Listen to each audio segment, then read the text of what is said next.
మనం ఇవాళ common errors discuss చేసుకుంటున్నాం కదా.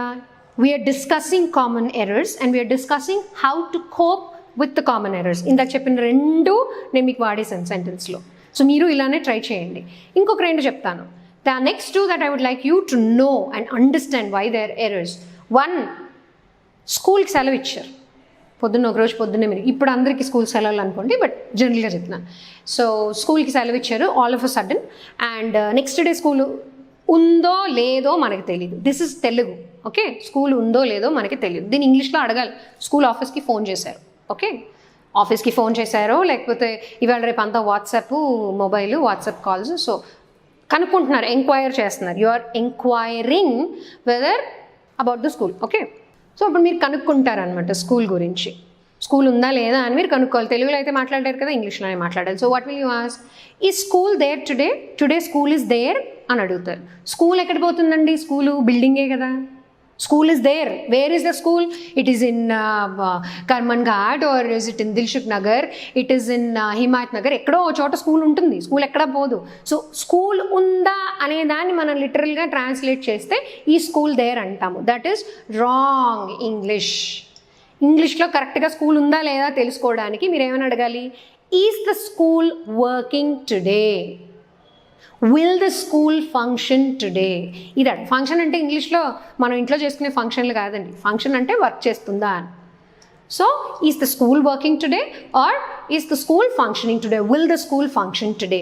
That should be your question and not is school today. No. హిందీలో కూడా అలా అంటారు, आज स्कूल है क्या? स्कूल किधर जाता? कहीं नहीं जाता, स्कूल वहीं रहता. Building at school will be there. That's what I'm telling you. So is the school working? Will they open the school? Will the school work? They cannot open the school. School is not a bag to open. Please understand. Is the school working today? Will the school be open? That is correct. Gates open untaya, office open untunda, idi manam adagadaluchukunna. So will the school be open today? Is the school working today? Will the school function today? This is what you are supposed to ask. Is the office functioning today? Is office there? Bank, ఇవన్నీ తెలుగు అండి please. So speak the language like how it is suppose to be spoken. తెలుగుని ఇంగ్లీష్లా మాట్లాడాలని చాలామంది ప్రయత్నిస్తారు. వాళ్ళని చాలా ఎలా ఆట పట్టించాలో జనాలు అందరికీ తెలుసు. Don't even want to take the names of people.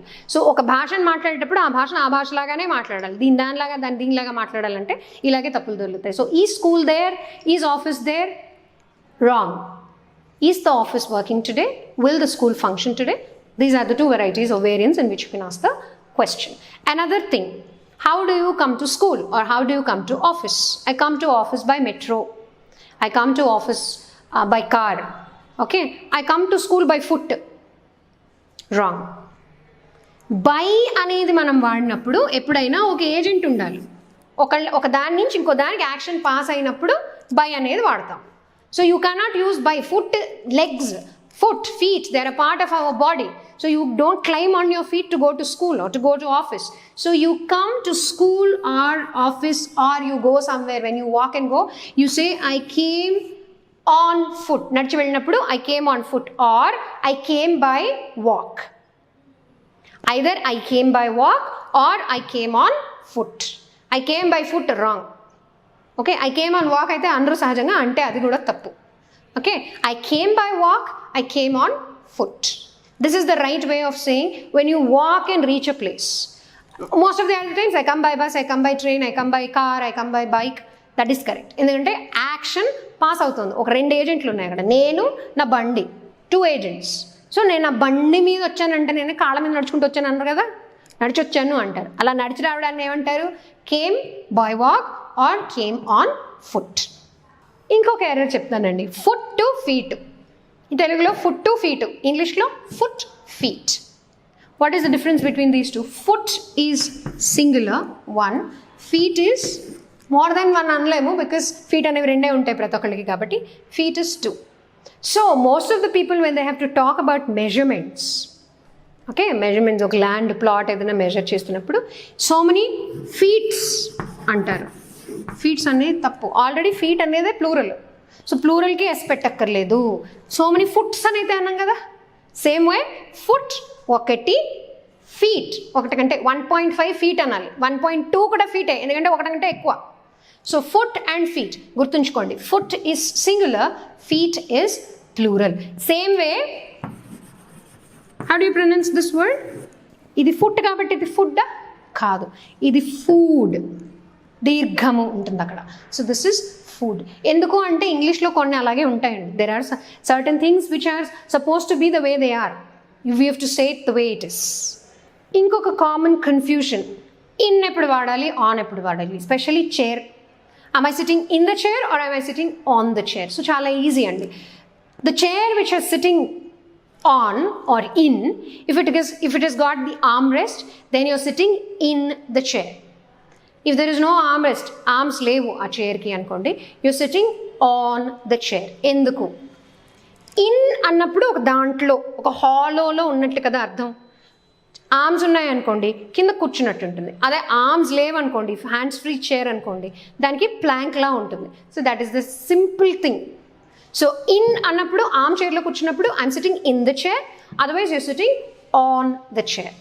Same way you are in the క్లాస్లో ఉన్నాం, but you are on the bus.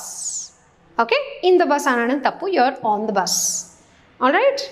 Next, మీ ఫ్లాట్ ఏ ఫ్లోర్లో ఉంది అని అడుగుతారు. ఏ ఫ్లోర్లో ఉంది, మళ్ళీ అక్కడ తెలుగు. ఓకే, సో మీరు ఏమంటారు? My flat is in second floor or my flat is in fifth floor. In ఎందుకు వచ్చింది అక్కడ? లో వచ్చింది కాబట్టి తెలుగులో.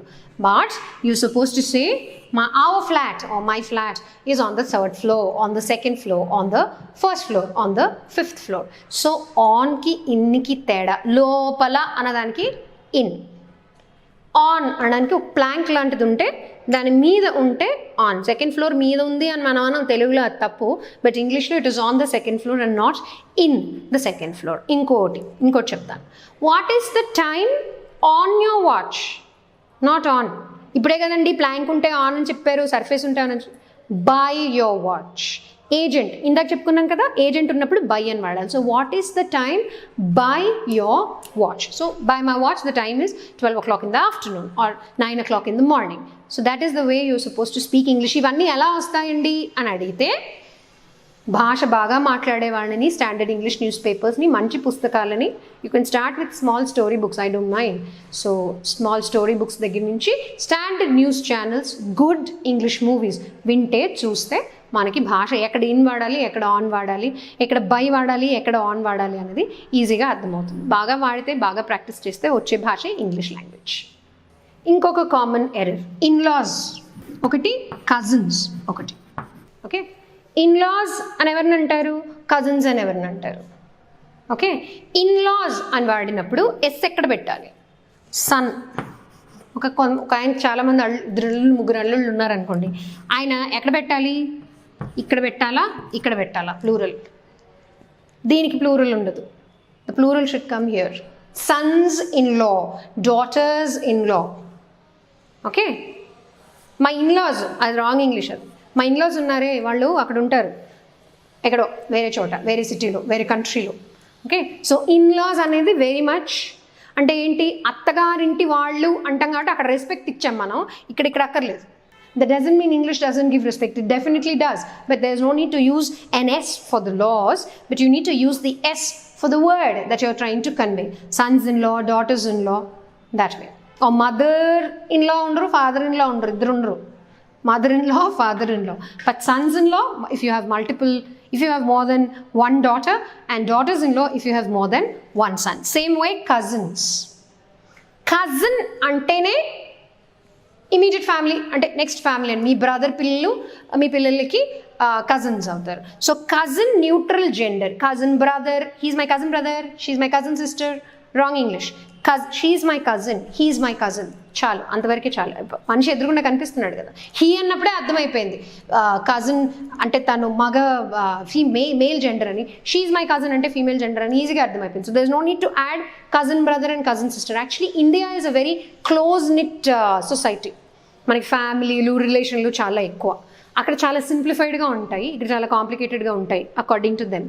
So cousin sister, cousin brother not required. He is my cousin, she is my cousin. That itself proves whether it is a female or a male.